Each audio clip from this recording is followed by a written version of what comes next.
وَاتْلُ عَلَيْهِمْ نَبَأَ ابْنَيْ آدَمَ بِالْحَقِّ، پڑھیے ان کے سامنے واقعہ حضرت آدم کے دو بیٹوں کا صحیح طرح۔ آدم علیہ السلام کے بیٹے ایک قابیل تھا، دوسرا حابیل تھا۔ اس زمانے میں یہ دستور تھا کہ جو بیٹا صبح پیدا ہو جاتا، شام کو جو لڑکی ہو جاتی اس کے ساتھ نکاح ہوتا۔ اسی طرح قابیل و حابیل کے درمیان میں بھی کوئی مسئلہ پیش آیا۔ قابیل بدگمان ہو گیا تھا، اور اس نے اس وجہ سے کہ میری بہن کیوں اس کو دی جا رہی ہے، حابیل کو قتل کیا۔ اللہ نے یہاں اس واقعے کو ذکر کیا، اور اس پر پہ قتل ناحق کے مسائل متفرع ہیں۔ حدیث میں ہے قیامت کے دن اور قیامت تک جتنے ناحق قتل ہوں گے سب قابیل کے ذمہ ہوں گے۔ قرآن کی ان آیات سے پتہ چلتا ہے کہ آدم علیہ السلام کے زمانے سے قربانی مشروع ہے، ثابت ہے، اور قربانی کا انکار کرنا یہ کوئی آسان کام نہیں ہے۔ اذ قربا قربانا، دونوں نے قربانی کی تقرب کے لیے۔ اصل بات یہ تھی کہ جب اختلاف ہو گیا تو حکم یہ ہوا کہ دونوں قربانیاں کر لیں۔ جس کی قربانی قبول ہوئی اس کا طریقہ یہ تھا کہ آسمانی آگ آ کے جلا لیتی تھی، اور جس کی قربانی قبول نہیں ہوتی وہ پڑی رہتی، سڑ جاتی۔ تو حابیل کی قربانی قبول ہوئی اور قابیل کی پڑی رہی، سڑ گئی۔ اس کو اور غصہ آیا۔ فَتُقُبِّلَ مِنْ أَحَدِهِمَا وَلَمْ يُتَقَبَّلْ مِنَ الْآخَرِ، بس قبول کی گئی ان میں سے ایک کی طرف سے اور قبول نہ ہوئی دوسرے سے۔ قالا، جس کی قربانی قبول نہیں ہوئی اس کو حسد کی نہ، لَأَقْتُلَنَّكَ، میں مار ڈالوں گا تجھے۔ قال انما يتقبل اللہ من المتقین، حابیل نے کہا بے شک اللہ قبول کرتے ہیں پرہیزگاروں سے۔ آپ کے تقویٰ میں کمی ہے۔ معلوم ہوتا ہے کہ صرف گائے کٹوانی نہیں ہے، اچھے اعمال بھی کرنے ہیں۔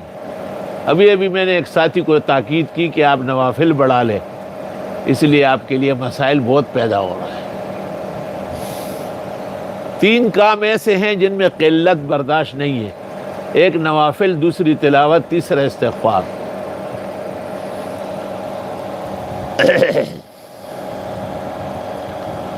لئن بسطت الی یدک، اگر آپ بڑھا بھی دے ہاتھ میری طرف، لتقتلنی، کہ مجھے مار ڈالے، ما انا بباسط یدی الیک لاقتلک، میں نہیں ہوں کہ پھیلا دوں ہاتھ تیری طرف کہ ماروں تجھے۔ انی اخاف اللہ رب العالمین، میں ڈرتا ہوں اللہ سے جو رب العالمین ہے۔ سوال یہ کہ یہ اس نے دفاع کیوں نہیں کیا؟ تو اصل بات یہ ہے کہ حدیث شریف میں القاتل والمقتول کلاہما فی النار، پیغمبر سے پوچھا گیا کہ قاتل تو ٹھیک ہے، مقتول کیوں جا رہا ہے؟ فرمایا وہ بھی تو قتل کرنے کے در پہ تھا، تو غلط ارادہ بھی گناہ ہے۔ انی ارید ان تبوء باسمی و اسمک، میں چاہتا ہوں کہ اٹھائے آپ میرا گناہ اور اپنا، فتکون من اصحاب النار، کہتے ہیں مقتول کے جتنے گناہ ہیں وہ قاتل کے ذمہ ہو جاتے ہیں۔ وذالک جزاء الظالمین، اور یہ سزا ہوتی ہے ظالموں کی۔ فطوعت لہ نفسہ، بس اچھا لگایا اس کو جی نے، قتل اخیہ، بھائی کا قتل، فقتلا، پس قابیل نے حابیل کو قتل کیا، فاصبح من الخاسرین، پس ہو گیا ہمیشہ کے لیے تباہ کاروں میں سے۔ فبعث اللہ غرابا، اللہ نے بھیج دیا کوا، یبحث فی الارض، جو کورید رہا تھا زمین میں، لیریہ، کہ دکھا دے، کیف یواری سوءۃ اخی، کیسے دفنائے گا لاش بھائی کی۔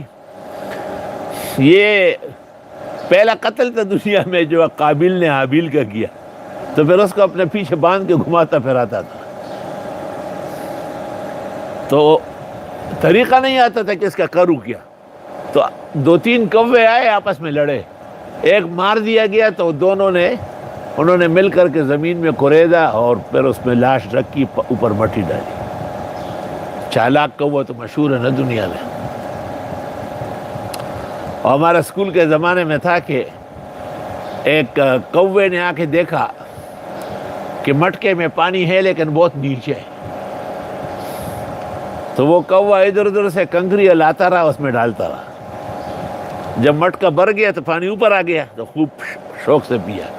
وہاں مضمون تھا اسکول میں چالاک کوا۔ قال کہنے لگا قابیل، یا ویلتا اے افسوس، اعجزتو میں بے بس ہو گیا، ان اکون مثل ھذا الغراب کہ ہو جاؤں اس کوے کی طرح، فوارِ صوت اخی پس دفنا دیتا لاش بھائی کی، فاصبح من النادمین پس ہو گیا شرمندوں میں سے۔ یہ شرمندگی قتل پر نہیں ہے، نہ دفنانے پر ہے۔ یہ بھی پتہ چلا کہ روز اول سے تدفین میت کی سنت انبیاء ہے، سنت انسانیت ہے اور سنت خلائق ہے۔ دیگر رسوم جو ہندوانی ہے یا دوسرے قوموں کے ہیں، وہ ان کی بدتمیزی اور انسانیت کے ساتھ بد تہذیبی سے پیدا ہوئے ہیں۔